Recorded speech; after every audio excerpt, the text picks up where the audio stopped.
merci beaucoup jarul ngay sori parce que je pense que bëri na journaux yi ci taxaw Sud Quotidien tàmbalee ci moom ak situation presse bi ba tey ñuy wax ci këru liggéeyukaay yi ak ni nga xam ne moom la ñuy jànkuwanteel ci ay jafe-jafe démb ñu gis CORED mi nga xam ne mooy conseil pour l'observation des règles d'éthique et de déontologie dans les médias jël dogal tëj ay bureau ndax fukki weer ak ñeent a ngi nii booy xool jotul budget fonctionnement Nina Penda nekk chargé de communication Nina Penda loolu lan lay traduire actuellement ñu fàttali ni CORED mi ngi bokk ci CAP muy mbootaay bi ëmb organisation yi nekk fii yëpp ci presse bi fii ci Sénégal. merci Soxna Naata. waaw laaj bi moom li tax ñu tëj pour def nañ ko ci communiqué bi. mais ce que cela traduit c'est que aujourd'hui boo xoolee situation presse bi ni mu nekk di demee. ak li nga xamante ne moom la média yi di dund. damay def je regarde dans le rétroviseur. Pourquoi je vais regarder dans le rétroviseur? Parce que dafa am loo xamante ne dafa doon ndaam di ñëw ci ñag bi te kenn waxu ci. Oui. Parce que boo seetloo 5 années ou 4 années yu ñu jiitu avant ñuy yegg ci fii ñu toll. dafa am ay position yoo xamante ne amoon na te ñun dañu bàyyi mu avancer évoluer te kenn waxu ci.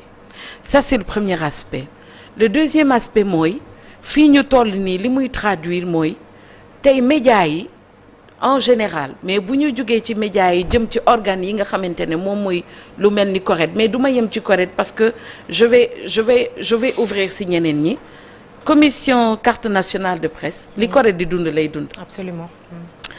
mu di depuis l'avènement Diomaye Sonko. ñu ngi yegsi ci situation boo xamante ne dañuy ne l'organe d'autorégulation bi nga xamante ne code de la presse moo ko jëmal loi moo ko jëmal tey mi ngi toog di xaar li nga xamante ne mooy budget de fonctionnement bi waroon jóge ci état parce que loi moo ko wax. Qu'est-ce que ça traduit? Ça veut dire aujourd'hui ñu ngi ci situation boo xamante ne loi dafa ne lii la ñu war a def te état mi nga xam ne moom moo wala jëmmal loi bi deful lii war. On fait face à un gouvernement wala état bu tëx wala qui fait la ça pose problème. Oui. État bu tëx ou est-ce que état bu comprendrewul réellement aujourd'hui lan mooy importance su nga am presse boo xamante ne libre na mën na def liggéeyam te du am benn jàqare boo xamante ne dañu naan ñun fan la ñu toll ak état boo xamante ne est-ce que réellement on se pose la question de fu ñu toll ci nan la ñu bëgg gisee dans 5 ans presse au Sénégal. te li tax ma doon wax ne dañu gis luy ñëw te waxuñu 2021 ba 2024. dañu toog di wax te man dama koy wax ci kaw parce que yàgg naa di ko wax état bu bëgg réewam ñu wane ne démocratie am te am na fu mu toll état bu bëgg jëmmal boppam mënul fragiliser presse. parce que boo fragiliser sa presse rek dafa am yow loo xamante ne moom ngay wane ak foofu nga taxawee donc ñun li ñuy wax ne est-ce que incompréhension am na est-ce que on est face à des personnes qui comprennent réellement quel est le pouvoir de la presse et tey lan moo war a nekk taxawaayu presse au Sénégal loolu mooy jafe-jafe bi nga xamante ne et puis ëlëm na suñu bopp parce que démb Ali mu ngi may laaj comment tu expliques qu'est-ce que tu penses de cette situation ma ne ko man si mënuma wax loo xam ne tey je ne comprends pas et quand je dis je ne comprends pas je n'ose pas imaginer une seule seconde que tey dañu war a toll foo xamante dañuy ne l'ambition ou peut-être li nga xamante ne moom mooy seen mbébét mooy faagaagal presse bi parce que buñ ko defee moom mooy ñoom état bi ñu nekk ak ñi nga xam ne ñoom ñoo ñuy jiite ils ne comprennent pas réellement quel est le rôle d'une presse dans un pays qui veut avancer qui veut aller loin et qui veut se développer. Parce que mënuloo ne da nga bëgg a jiitu da nga bëgg a nekk ci kanam da nga bëgg a Sénégal boo xamante ne en 2050 tu vas être un pays qui va au-delà de ce qu'on a appelé l'émergence et qui veut se développer qui veut faire partie de ces pays qui vont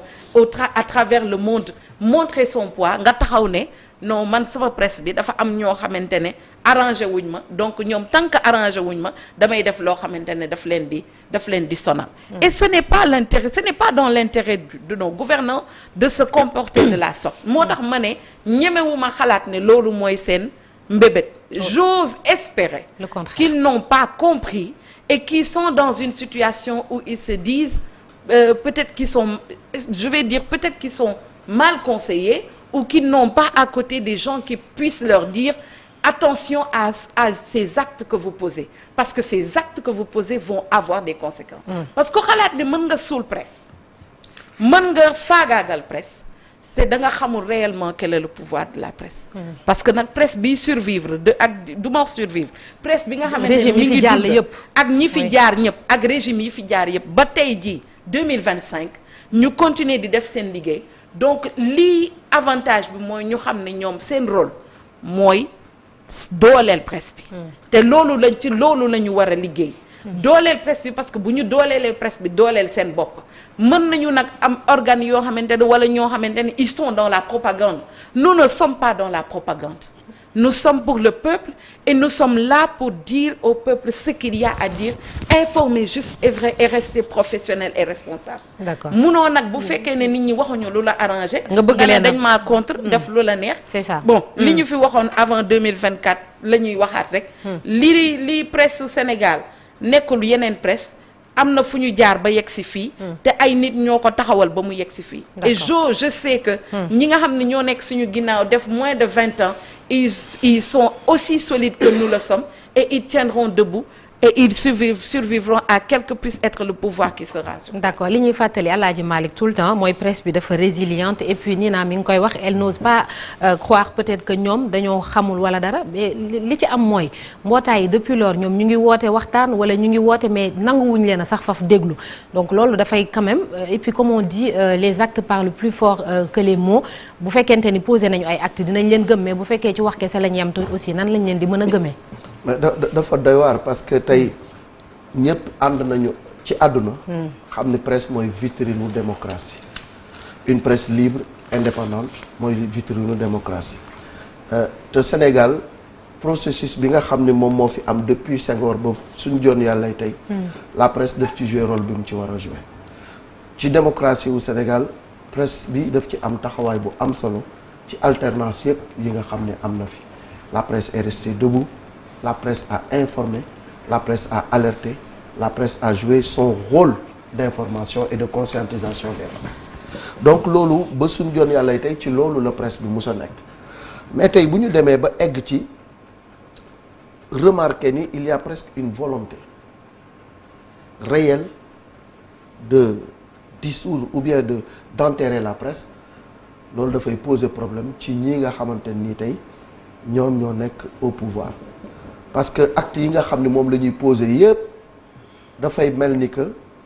dañu jëm ci benn guerre contre la presse et une guerre qui n'a pas son sens te amul dara lu koy justifier CORED li nga xam ne moom la ñu nekk tey jii di dund nekk ñu di ñaan nekk ñu di yelwaan li nga xam ne moom la ñuy laaj loolu loi moom moo ko prévoir tey bu fekkee ni état def ko ça veut dire que état dafa jalgati loi def lu ko neex beneen bi nga xam ni moom moo ci topp mooy ñi ngi wax ni commission bi saytu lu jëm ci wàllu carte nationale de la presse fi mu nekk ni journaliste yëpp seeni carte valable te ñi nga xam ne amuñu mënatuñoo am pourquoi parce que li nga xam ni tey moom moo war a mandargaal seen liggéey war leen a dooleel jotuñu benn koppar ci wàllu koom ils ont des problèmes blocage systématique des fonds d'appui à la presse blocage systématique et suppression totale des conventions yi nga xam ne moom la presse bi am mu nekkoon lu nga xam ne koom la mu doon jur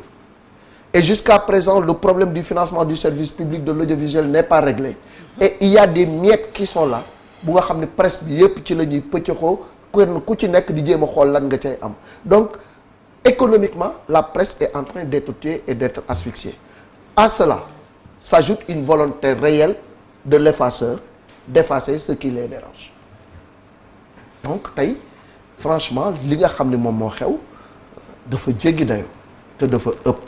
et pire encore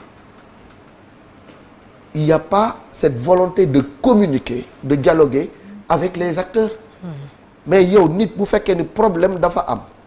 ñi nga xam ni ñoom ñoo seq presse bi am ay kuréel yu fi ne nanguwoo toog waxtaan ak ñoom pour trouver des solutions idoines mais naka la ñuy amee solution de sortie de crise alors oui. la presse est résiliente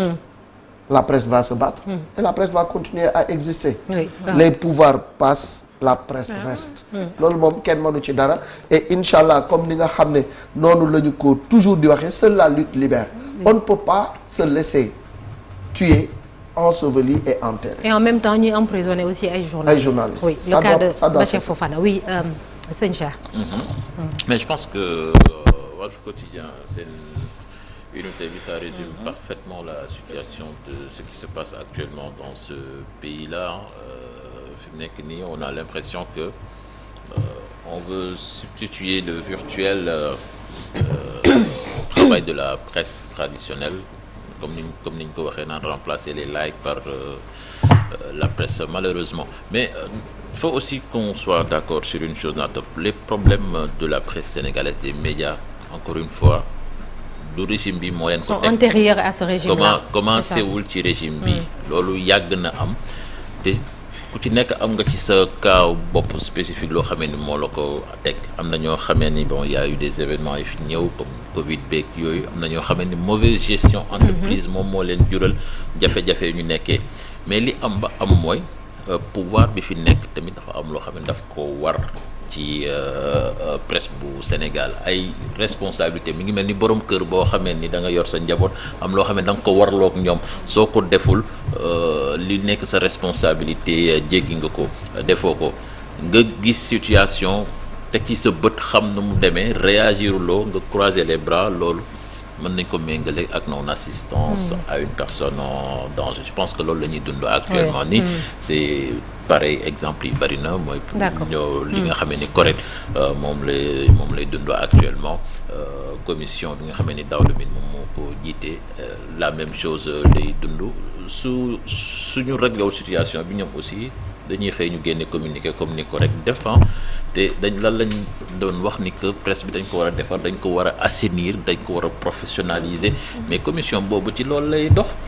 correct ci lan lay dox mooy jéem a teg journaliste yi si yoon journaliste un vrai journaliste dara gënu ko métti ci sanction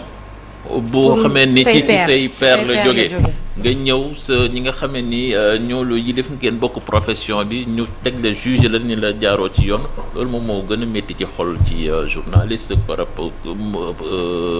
xam nga ni nga toog benn internaute ñëw di la juge da nga yoon kii peut-être ay partisan am la soo waxee lu ko neex mu ne la waa yaa ay soo waxul lu ko neex mu wax safaan bi mais correct daf fi nekk di teg nit ñi ci yoon c'est la police des journalistes carte bi commission bi nga xam ne Daouda moo koy diriger daf fi nekk pour professionnaliser mbir mi ñu xam kan mooy journaliste ak kan moo nekkul journaliste mais yooyu yëpp nag soo leen dooleelul franchement yaa ngi fragiliser sa presse te ñëpp xam nañ ni loolu lu muy juróom c'est ça Abdoulaye Diop lan mooy responsabilité presse bi ci loolu parce que ni ko nii naa fàttalee am na loo xamante ni depuis des années ñu ngi ko doon gis muy ràmb egsi na ci ñag bi nag ba bëgg fi am kër waaw correct moom maa ngi wax ni boobu ba léegi ñu ngi wax ci wàllu presse en danger xëy na peut-être li ci bëri wàllu économie lañ doon gën a wax mais bu ñu laalee correct dañu laaj ñun bon en tant que ndaw ñi nga xam ni dañu formé ci ni journaliste nii la war a mel yoon wi la war a jaar bu jaarul fii ni lañ ko war a jaaralee te correct di liggéey te surtout organe d'autorégulation dafa am solo te ni ko Cheikh waxee bu fekkee ñi nga xam ne que ni ñoom nga bokkal métier bi ñoom ñoo la war a teg ci yoon loolu dafay am leneen loo xam ne loolu la représenté moo tax tey bu ñu laalee correct je pense que journalisme bu cœur du journalisme même la ñu laal parce que dafa nekk loo xam ni rôle bu muy jouer c'est très important gis nañ jamono ji fi mu toll ak information réseaux sociaux yu bëri yi nga xam ne mi ngi xew ba ñëpp tiit je pense que intérêt la ci gouvernement bi mais ak ñi nga xam ni ñoom ñooy correct mais surtout les journalistes parce que ñun tamit bëgg nañu ñu ñuy teg ci yoon bëgg nañu bu ñu gisee ñeneen ñoo xam ni jaaruñu ci yoon bi nga xam ni moom la ñu wax ni journalisme moom la war a jaar ñu teg ñu ci yoon bi moo tax ma jàpp ni lii correct nekkul rek pour journalisme mais pour état bi surtout la parce que ñoom ñooy gën a wax ci wàllu régulation ñooy gën a wax ci wàllu lu ñu joyantee lu ñu jubalee li nga xam ne moom mooy métier bi xëy na question man bi ma bëgg a comprendre dëgg xëy na ni naa mën a ci gën a ñëw au fait lan moo war a lan lañ tontu muy ci état bi lan lañ tontu moo war a tax tey CORED ñu bañ ko jox xaalisam parce que je pense que CORED liggéey bu muy def moom la état bi war a def benn liggéey la mooy fexe jub am ci wàllu ci métier journalisme bi donc lan moo tax ndax dañu jàpp ni am na loo xam ni yéen defu leen ko moo tax joxuñu leen xaalis wala ñoom am nañ beneen lay boo xam ni peut-être sur le plan économique wala financier wala leneen loo xam ni waru leen jox seen budget parce que voilà. Merci beaucoup Abdoulaye Diop malheureusement waxtu bi moo ñu xooj mais dinañ ci dellu si waat nu mu gën a yaatoo certainement ci deuxième partie bi dañuy jàll léegi ci xibaar yi ñu tënk ko un jour au Sénégal ce sera dans la seconde partie incha allah.